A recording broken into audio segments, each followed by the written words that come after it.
नमस्कार। आज आपको बहुत इम्पोर्टेंट चीज़ बताने वाली हूँ। आपके जो जन्म तिथि है उसमें जीवन का सारा रहस्य छुपा है, और जब हम उसको पहचान लेते हैं तो हम बहुत सारे सॉल्यूशंस पर आ जाते हैं, हमें जानकारी हो जाती है। ईश्वर बहुत महान है, उसने हमसे कभी कुछ नहीं छुपाया। बस हमें उस ज्ञान की आवश्यकता है जिसके माध्यम से हम वो चीज़ें पहचानें और जानें।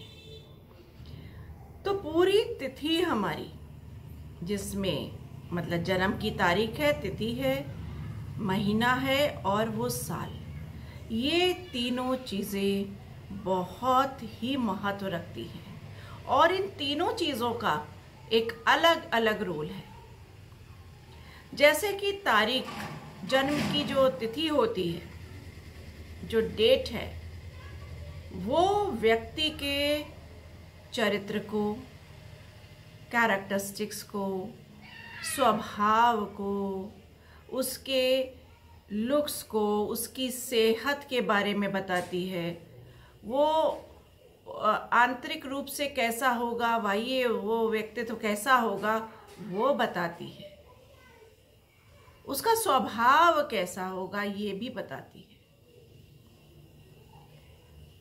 और जो महीना है, मंथ, वो बताता है कि उस व्यक्ति की शादी होगी, कितने बच्चे होंगे, और शादी होने के बाद जो उसका बेटर हाफ होगा वो किस तरीके का होगा, किस मानसिकता का होगा, कैसी पर्सनालिटी होगी, क्या कैरेक्टरिस्टिक्स होगी, कैसे घर से आएगा, वो कितना धनवान होगा।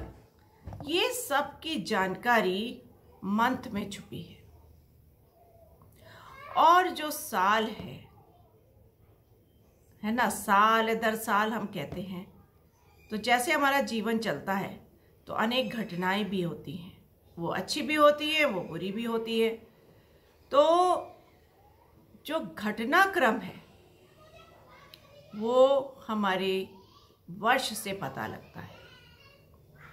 तो आज मैं आपको उसका थोड़ा सा कैलकुलेशन भी समझाऊंगी कि हम अगर अपने वर्ष को कैलकुलेट किस तरह करें, और फिर किस तरह पता करें कि इस वर्ष में कुछ शुभ और अशुभ घटनाएं हो सकती हैं। तो शुभ है तो बहुत अच्छा, अगर अशुभ है तो हम तैयार हो जाएं कम से कम उसको फेस करने के लिए, हल करने के लिए, है ना। तो कुछ उपाय भी हम कर सकते हैं उसके डिग्रीज को हल्का करने के लिए। तो जब हमें जानकारी होती है तो हम बहुत अच्छे से तैयार होते हैं। तो आइए इसको भी जानते हैं और अपने जीवन को बहुत सार्थक बनाते हैं। अब देखिए, एक डेट ऑफ बर्थ ली है 16/7/1964।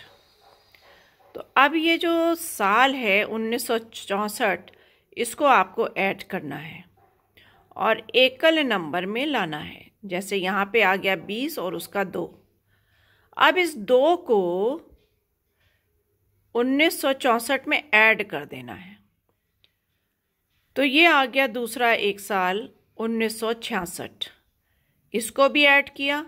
अब इसका जो आया 22 यानी 4, इसको इसमें ऐड कर दिया। अब जो ये साल फिर आया 1970, इसको भी ऐड किया, और जो इसका टोटल आया एकल नंबर में 8, उसको भी ऐड कर दिया। तो इस तरह हम अपने साल को ऐड करते चलेंगे, और फिर हम देखेंगे कि घटनाक्रम का कौन सा साल विशेष आ रहा है। तो देखिए, जो ये अंक आए, यानी 1966 आया, 1970 आया, 1978 आया, तो ये इसको हमने यहाँ रखा और यूनिवर्सल अंक 1 को माइनस करेंगे इसमें से। तो जब 1966 में 1 माइनस किया तो 1965 आ गया, और इसको टोटल जोड़ा तो 21 यानी 3 नंबर आ गया। इसी तरह 1970 में 1 माइनस किया तो जो उसका फिर टोटल आया वो 7 आया। इसी तरह 1978 का देखा और 1 माइनस करके जो टोटल आया वो 6 आ गया। अब ये जो अंक आए 3, 7, 6, ये हमारे घटना को बताते हैं कि प्रिय होंगी कि अप्रिय होंगी। और ये कैसे पता लगाएंगे हम? देखिए, ये हमारी जो जन्म तिथि है, जो ऊपर 16 है, इसके साथ क्या ये नंबर फ्रेंडली हैं या फ्रेंडली नहीं है। तो अगर फ्रेंडली हैं तो उसमें कुछ अच्छी घटनाएं होंगी, और अगर फ्रेंडली नहीं है तो थोड़ी घटनाएं अप्रिय होंगी। तो इनसे हम ये पता लगा लेते हैं कि कौन से साल हमारा घटनाक्रम का होगा और किस तरह हम उस घटना को देखते हैं, प्रिय और अप्रिय। उसी तरह तैयार रहें और हल निकालें। तो मैं समझती हूँ अब आपको ये समझ में आ गया होगा कि किस तरह हम इसको कैलकुलेट करते हैं। पहले हमने जो टोटल आता है उसको जोड़ते चलते हैं और कई सारे वर्ष हमारे निकल के आ जाते हैं, पर जिनके साथ हमने ऐड किया है उनको फिर हम 1 माइनस करते हैं और जो उसका टोटल आता है, यानी 1965 में कुछ घटनाक्रम होगा। और वो कैसी होगी? 3 नंबर और 16 नंबर यानी 7, 3 और 7 की विवेचना करनी होगी कि ये किस तरह फल देंगे। तो इस तरह हमें अंदाज़ा लग जाता है कि हमारे जीवन में कब प्रिय और कब अप्रिय घटनाएं घटित होने वाली हैं और हम पहले से तैयार हो जाते हैं। तो ये बहुत इंटरेस्टिंग बात है हमारी जन्म तारीख की। जब हम अपने जीवन के वार्षिक घटनाक्रम पर जाएंगे, उनको कैलकुलेट करेंगे, तो उसका जो एकल नंबर होगा वो क्या हमारे वर्षफल या हमारी जन्म तिथि के साथ मित्रता में होगा या सम में होगा या शत्रु होगा। तो अगर वो शत्रु होगा तो परिणाम कुछ अच्छे नहीं होंगे। तो ये एक चार्ट है जो हमारी बालेश भाभी समझा रही हैं बहुत अच्छे से। आप इसको समझिए, देखिए, और फिर जब आप कैलकुलेट करेंगे तो स्वयं के नतीजे पर आप खुद ही पहुंच जाएंगे। हम बात बताएं। जैसे कि 1 नंबर आता है तो 1 नंबर होता है सूर्य का। तो हम देखते हैं कि सूर्य के मित्र ग्रह हैं 2 का मतलब चंद्रमा, 9 का मतलब मंगल और 3 का मतलब बृहस्पति। ये हमारे मित्र ग्रह हैं। अगर सम में हम देखते हैं तो ये है 5 नंबर है बुध का। तो बुध हमारा ना शत्रु है ना मित्र है। इसी तरीके से हम देखेंगे इसके शत्रु कौन कौन से हैं। 4 नंबर है राहु का। 6 नंबर, तो 6 नंबर है हमारा शुक्र का। 7 नंबर है केतु का। और 8 नंबर है हमारा शनि का। तो ये हमारे शत्रु हैं। हम इसी हिसाब से कैलकुलेट करेंगे मित्र, शत्रु और सम को देखते हुए। अगला नंबर है मून का मतलब है चंद्रमा के हमारे मित्र ग्रह हैं 1 का मतलब सूर्य, 5 का मतलब बुध और सूर्य हमारे मित्र ग्रह हैं। अब हम देखते हैं इसमें न्यूट्रल कौन कौन से हैं, समग्रह कौन कौन से हैं। 3 का मतलब है बृहस्पति। 6 का मतलब है हमारा शनि। 6 का मतलब है शुक्र। और 8 का मतलब है शनि। और 9 का मतलब है मंगल। ये हमारे सम है, ना शत्रु हैं और ना मित्र हैं। इसी तरीके से शत्रु में आ जाएंगे हमारे 4 और 7, राहु और केतु। ये दोनों हमारे चंद्रमा के दुश्मन हैं। इसी तरीके से 3 नंबर है बृहस्पति का। अब बृहस्पति के मित्र ग्रह हैं हमारा 1, 2 और 9, सूर्य, चंद्रमा और मंगल। ये इसके मित्र ग्रह हैं।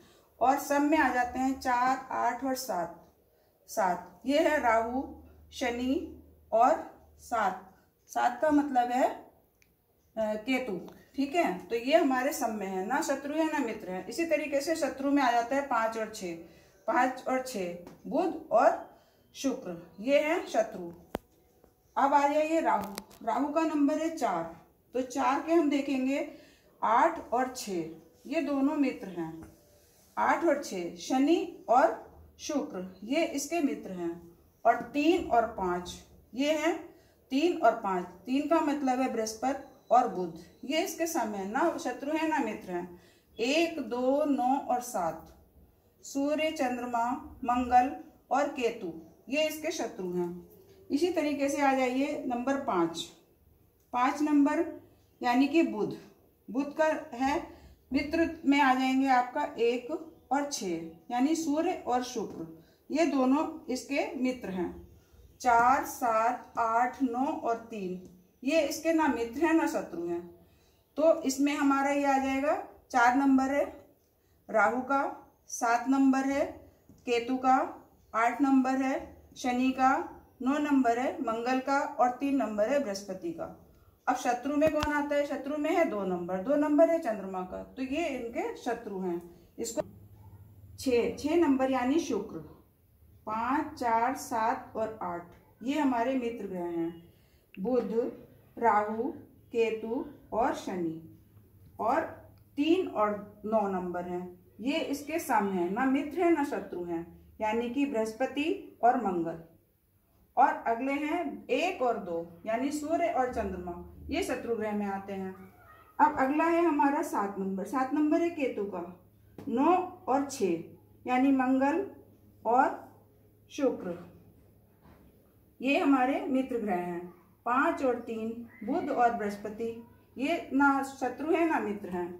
1, 2, 8 और 9, 1 सूर्य, 2 चंद्रमा और 8 शनि और 9 मंगल, ये इसके शत्रु ग्रह में आते हैं।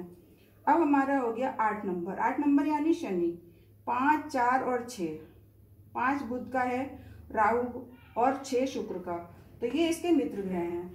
3 नंबर यानी बृहस्पति, ना ये शत्रु है ना मित्र है। फिर 1, 2, 7 और 9, 1 सूर्य, 2 चंद्रमा, 7 नंबर है केतु का और 9 नंबर है मंगल का, ये इसके शत्रु ग्रह में आते हैं। अब अगला है हमारा सबसे लास्ट है मंगल। मंगल का नंबर है 9, इसके शत्रु मित्र ग्रह हैं 1, 2, 3 और 7 सूर्य, चंद्रमा, बृहस्पति और केतु। और 6 और 8 ये ना शत्रु है ना मित्र हैं। 6 मतलब शुक्र और 8 मतलब शनि। 4 और 5 राहु और बुध, इसके जो है शत्रु ग्रह में आते हैं। इस तरीके से हम देखेंगे कि हमारे कौन से ग्रह शत्रु हैं, कौन से नंबर शत्रु हैं, कौन से ग्रह ना शत्रु हैं ना मित्र हैं, और कौन से ग्रह हमारे शत्रु हैं। इस तरीके से हम उसको जोड़ेंगे और देखकर ही अपनी कुंडली को बनाएंगे। ठीक है।